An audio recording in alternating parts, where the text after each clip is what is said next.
Hello everybody, welcome to another edition of Rags to Riches Football. I am DJ23, and we've advanced to week 6, so fresh off the 16-point victory over UMass.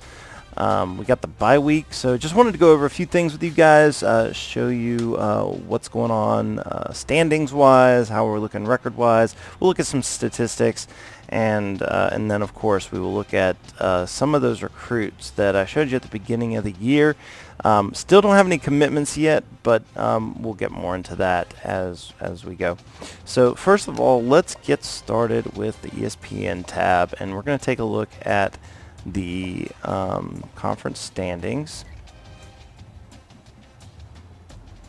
and we'll just sort of get a general idea of where everybody's at. So right now I'm 2-0 in the conference. Old Dominion hasn't played a game yet. Given up a lot of points though. I see that now. That 40 points given up to UMass doesn't help. So there's where we're at in the MAC West. Let's look at the East. And nobody's played a conference game over there yet. So Ohio looks like they started with 4 non-conference games. So they'll finish out with all conference games. So let's look at where we stand in the MAC overall. And we're tied at the top with Bowling Green. So we're scoring about the same clip they are. However, their defense is a lot better than mine. As you can see, they have the 87 overall rating, whereas mine is only a 63. So big 24-point difference there on the defensive overall. So now let's look at the other division, which is the Sun Belt. And we'll just look at the overall here. So there's Tulane, 3-0 in conference. There's FIU, who's 3-0, but no games played in the conference. You got San Jose State at the top. Sorry, I didn't realize they were a user team because they were highlighted there, but nevertheless, there they are. Then Louisiana Lafayette and South Alabama is sitting at 0-5 down there at the bottom.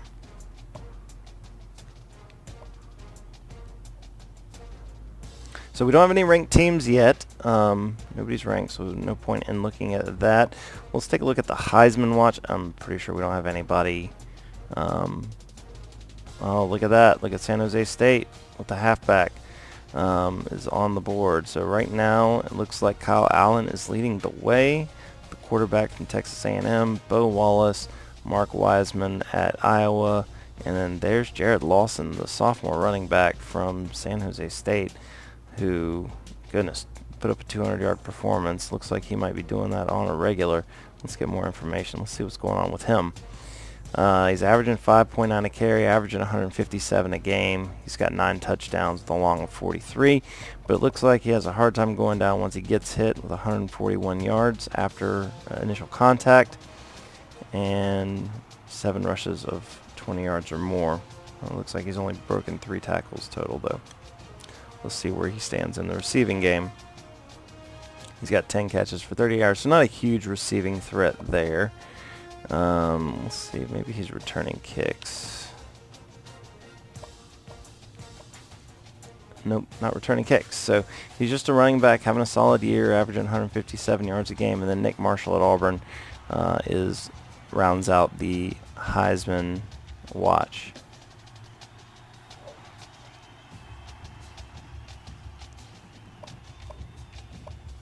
Alright, so now let's take a look at the season stats that we have so far at Eastern Michigan. And as we know, Tyler Benz is my quarterback. He's the only one that's taken a snap this year. 85 for 135 for 1,064 yards, 10 touchdowns, and 7 interceptions. So not a great ratio there at just a hair over 1 to 1. But he is averaging 266 yards a game. He's completing 62% of his passes, which if you recall with the sliders that we have, that's not an easy task to accomplish. And he's averaging 12.5 per completion. 55 yards is the long, going to Tyrese Russell on that play action there in the last game against UMass. He's been sacked 6 times. So those are his stats for the year thus far. Let's take a look at the rushing stats. And Bronson Hill, who has 63 carries for 390 yards, 6 touchdowns on the year, averaging 6.1. So he's having a great year running the ball at that clip. And then Ryan Brumfield averaging 10 yards a carry at 13 for 131 and 3 touchdowns. As you saw, he had 2 in the last game. So let's take a look at our receiving leaders. And Tyrese Russell, 23 for 374, 3 touchdowns on the year. So he's having a very solid year for only 4 games, averaging about 6 catches a game. And then Dustin Creel is my junior #1 receiver. He's got 17 catches for 171. Hadn't gotten into the end zone yet, but I'm sure that'll change before the year's done. And then Bronson Hill, 13 for 144 out of the backfield. Matt Brown, my #2 receiver, 10 for 110. And then Jay Jones, who's in the slot. And he's a speedster, so he gets open, and that's why he's got the 3 touchdowns thus far on the year. Well, let's take a quick look at blocking. Won't highlight that too much. Got some guys with a few pancakes there. And then on defense, Pudge Cotton leads the way. He had 12 tackles in that last game, so through 4 games, he's minus the 1 game. So in the other 3 games, he had 16 tackles. So to go from 16 to 28 in the course of a week, definitely a good week for him last week. Levante Robinson, second on the team, and then right here, Tim Brown, he had the 4 sacks in the last game. Let's look and see who's leading my tackles for loss here, and it is Brown. And then let's look at sacks. Brown leading the way also. So the right outside linebacker with 5 sacks is leading the team. We'll look at my kicking. I know I've missed some kicks, so stats aren't going to look great. I've missed 1. So 2 out of 3. You saw the 1 missed in the last game. And punting, we've punted 5 times on the year. Wow. The average is terrible on the net at only 17.6. So punt coverage, definitely an issue. So something I need to look at and address. Here's our kick returners, the 2 running backs. Pretty good returners there, both averaging over 25 yards a return. And then punt returns, not real stellar there at only 6.2 yards a return. So again, special teams going to be an issue, something that we need to work on. So those are the team stats. Now we'll take a look at some recruiting. So if you remember Corey Price, the athlete that I was looking at the beginning of the year, probably going to look like a good safety type player. Definitely gaining some good ground on him. We're #1. Looks like this is definitely a possible get for us at this point. At 71 overall, he's probably the best prospect that we feel really confident that we're going to nab. We'll look at his skills again, even though I showed them to you in the video before. But there's the speed, his acceleration, not great, but he's got 76 tackles, 76 hit power, so he'll be a good hard-hitting safety there, I think.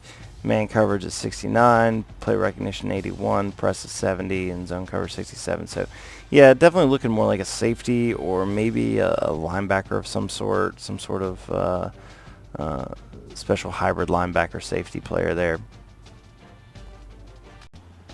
The next recruit we're going to look at is Marcus Cook, the 12th ranked center. He, as you can see, we're down some points, but we got a visit coming up. So I'm hoping I can gain some ground back, maybe take the lead if it's a really good visit. So we'll see what happens there. So I may end up having to drop him if I can't gain some good ground after the visit. We'll look at his skills again also. So again, not awesome at 64 overall, but I mean, being a 1-star school, you got to build, and you got to build somewhere, and you got to build in the trenches. So I really like his size at 6'5", 304. I think he's got some potential to be a good offensive lineman for us. And lastly, we have Steve Washington, the 23rd ranked defensive tackle. Like his size at 280 pounds. Wish he was a little taller. Wish he was a baller. Wish he had a girl who looked good. Maybe he could call her. sorry, bad Skilo reference there. But so 290 points behind. Got a visit coming up, so pretty confident I could take the lead there. Question is, once I get it, can I keep it? Let's look at his skill set. And as you can see there, he's got some good power moves and finesse moves, or at least decent, I guess, and block shedding. So he could definitely help me out being a 68 overall, whereas right now my graduating seniors are like 70. So even if I redshirted him next year, like, he would be way better than what I have currently on my roster right now. So definitely really want to fight after him and see if I can't get him. Okay, so not lastly, I decided to show one more recruit here. Timmy Clark, he's a tackle. I got a big lead on him, so and he's not really highly rated overall. But again, you got to get bodies in there if you're going to improve. So the first few years, you're not going to see a lot of 75, 80 guys overall. So here's Timmy Clark. We've got a good lead on him. Looks like we'll probably end up getting him. Looks like at this point Buffalo has bailed on recruiting him. So good run blocker. So that'll be definitely something to build on as we go and move forward and try to get some good offensive linemen that'll help out. Brumfield and Bronson will be gone due to graduation, but hopefully we can nab a good couple of halfbacks. I know that's a position of need, so we'll be curious to see how well he does, moving forward in the run game. So being week 6, we have our first release of the top classes recruiting wise. So just wanted to sort of give you the rundown on that. As you can see, the top 10 teams here. We're going to go down until we find our first user team. There's South Alabama. They've got a 3 and a 2 star. So it's good for number 16 right now. Obviously that won't stick if that's what they're getting. In order to stay up that high, you're going to need some 4 and 5 star guys. But they've got 2 recruits, which is more than I can say for myself, because I don't have any. There's 3 1-stars for Tulane. Let's take a look at theirs, actually. Let's look at their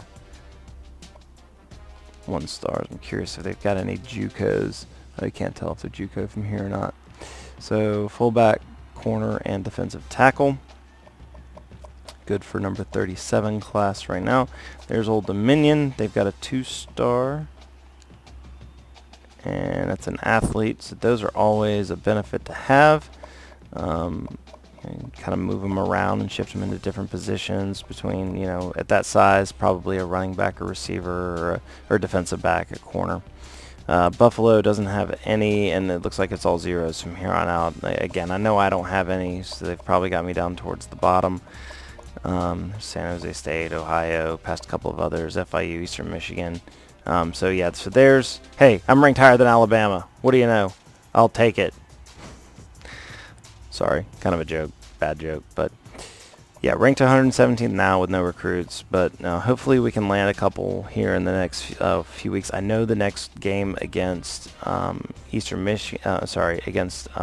Carolina, I've got 6 or 7 guys visiting, so if I can pull out a victory there, that'll be a huge potential week to maybe get a commitment or 2 or maybe more. So hopefully that'll work. So that's it for this week 6 bye-week edition of Rags to Riches Football. I am DJ23. Thanks for watching. We'll check you next time with the highlight game between Eastern Michigan and the East Carolina Pirates. So thanks again, and we'll see you.